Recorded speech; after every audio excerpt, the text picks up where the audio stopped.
Now let's talk about home, and let's think about that word, violence. That has been top of mind the first weeks of 2021, and it's also top of mind for Midland Police as they look back on 2020.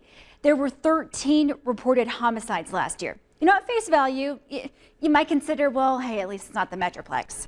But when you compare that number to what happened in 2019 and previous years, you should know that's the most homicides in the past 3 years combined and the most reported since at least 2008.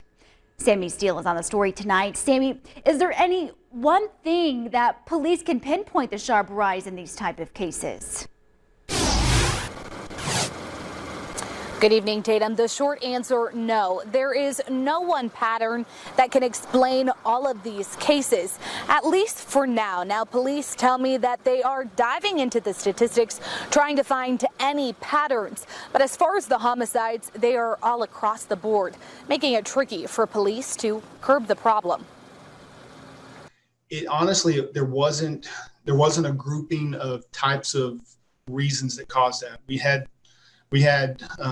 our first one was a guy that was driving crazy that had stolen a car and crashed into another car and killed someone. We had gang shootings.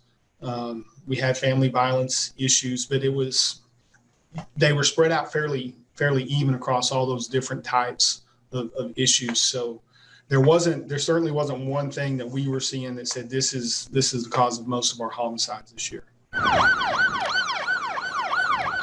The stats are leaving officers scratching their head as to what could be done to help get that homicide number down. You try to handle the things that you can. So, gang issues are something that we've always put a heavy emphasis on. So the units that are assigned to working gangs, they get some more, they get more direction and making sure that they're working those as much as we can.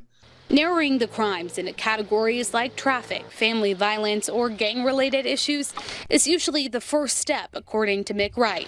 From there, officers can get to work.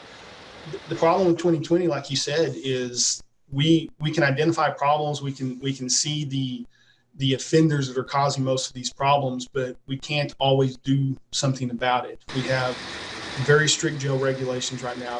It's not the fault of Midland County. That's not, it's important to say that the state is pushing certain things, and nobody wants to be that breeding ground for COVID, as you know. So it just makes it a tough situation when you know your offenders are continuing to offend, but sometimes there's nothing you can do about it.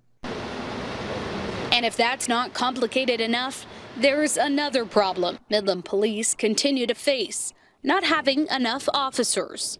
You couple that with being short officers. And so we have a high volume and a high kind of turnover on calls for service. And so what you end up trying to do is clear out your problem as quickly as possible and move on to the next one. And so a lot of times you lose that ability for the compassionate work that you would like to see and would like to be able to do. You unfortunately lose that because you know that there's 4 or 5 calls stacked behind it that you've got to move on to.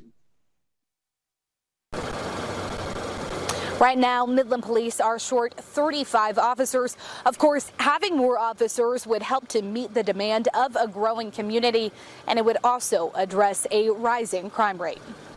So, Sammy, that creates an opportunity for people that would like to become an officer. What does Midland require? Well, there's quite a few requirements. You must be 21 years old.